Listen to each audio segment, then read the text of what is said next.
Welcome to Chillin' 101. We hope this video helps. You begin by committing to scale. Decide the exact size and shape of your giant chocolate chicken because structural choices dictate method. Once chosen, temper about 5–10 kg of couverture at correct temperatures for stability. This gives shine and snap. While that cools to working range, set up a rigid mold or armature and line with release film. Make sure to have a heat lamp and silicone spatulas ready. This front-loaded work prevents remelting later and saves time. Now you form the shell.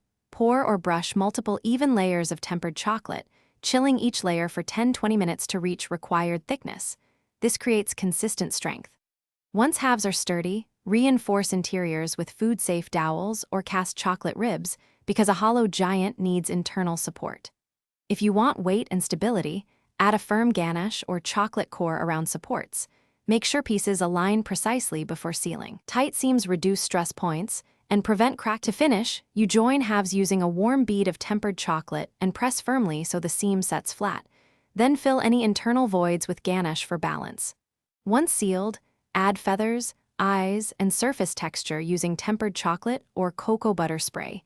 These details sell the illusion and add strength. If cracking or fat bloom appears, retemper a small batch and touch up or band the affected area while warm. This corrects color issues and reinforces weak spots quickly. Thanks for watching. Consider subscribing if we helped you.